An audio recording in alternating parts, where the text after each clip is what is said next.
వందే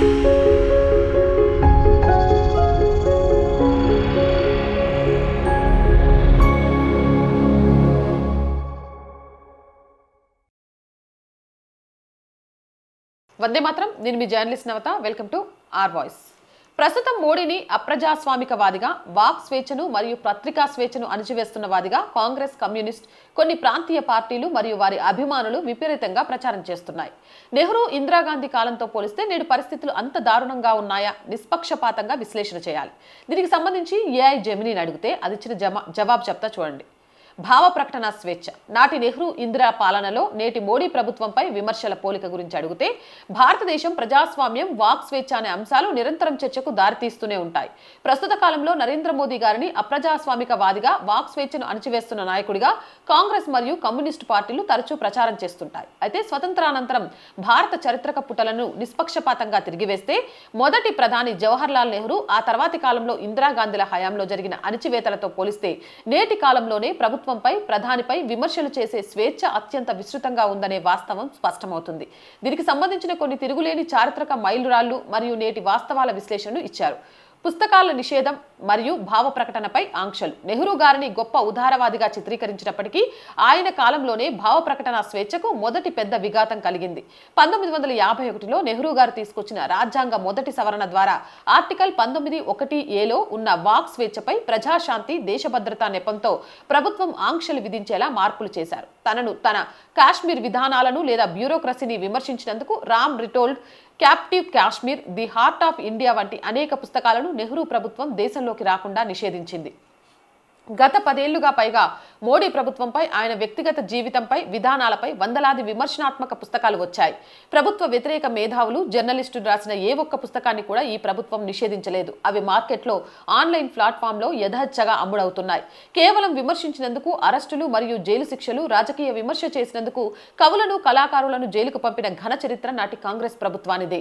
1949లో ఒక సభలో నెహ్రూ విదేశాంగ విధానాన్ని వ్యతిరేకిస్తూ, ఆయనను హిట్లర్ శిష్యుడిగా వర్ణిస్తూ కవిత రాసినందుకు ప్రసిద్ధ ఉర్దూ కవి మజ్రూ సుల్తాన్పురిని 2 ఏళ్ల పాటు ఆర్థర్ రోడ్ జైల్లో పెట్టారు. ఇందిరాగాంధీ కాలంలోనైతే ఎమర్జెన్సీ విధించి వేలాది మంది జర్నలిస్టులను, రాజకీయ ప్రత్యర్థులను ఎలాంటి విచారణ లేకుండా జైలులో మగ్గేలా చేశారు.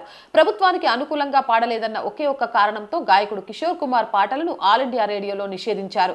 నేడు కార్టూనిస్టులు, స్టాండప్ కమీడియన్లు, యూట్యూబర్లు ప్రధాని మోడీని, ఆయన హావభావాలను తీవ్రంగా వ్యంగ్యం చేస్తూ రోజువారీగా కంటెంట్ వదులుతున్నారు. కేవలం విమర్శించారు అనే కారణంతో కేంద్ర ప్రభుత్వం ఎవరిని జైలుకు పంపలేదు. ప్రతిపక్ష నాయకులు రోజు ఉదయం నుంచి రాత్రి వరకు ప్రధానిని అత్యంత కఠినమైన పదజాలంతో దూషిస్తున్నా వారు స్వేచ్ఛగా తిరగగలుగుతున్నారు. పూర్వం ప్రభుత్వ ఆధీనంలో ఉన్న దూరదర్శన్, ఆల్ ఇండియా రేడియోలు ఎలా వాడబడ్డాయో నేటి డిజిటల్ మీడియా ఎలా ఉందో గమనించాలి. ఇక అప్పట్లో మీడియా అంటే కేవలం వార్తాపత్రికలు, ప్రభుత్వ, దూరదర్శన్ మాత్రమే. ఇండియన్ ఎక్స్ప్రెస్ అధినేత రామ్నాథ్ గోయంకా ప్రభుత్వంపై రాసినందుకు ఆయన సంస్థపై వందలాది ఐటీ దాడులు చేయించారు. పత్రికల కరెంట్ కట్ చేయించారు. దూరదర్శన్లో ప్రతిపక్షాల ముఖం కనిపించేదే కాదు, అదొక ప్రభుత్వ భజన ఛానల్ గా మాత్రమే ఉండేది.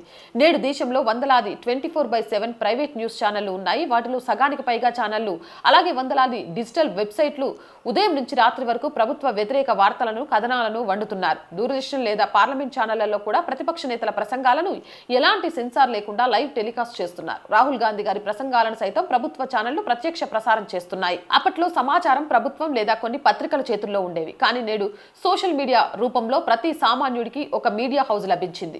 మోడీ హయాంలో డిజిటల్ ఇండియా విస్తరించడం వల్ల సామాన్య పౌరుడు కూడా నేరుగా ప్రధానిని ట్యాగ్ చేసి విమర్శించే, ప్రశ్నించే అపారమైన స్వేచ్ఛను అనుభవిస్తున్నాడు. దీనిని అడ్డుకోవడానికి ఏ ప్రభుత్వానికి సాధ్యం కావడం లేదు.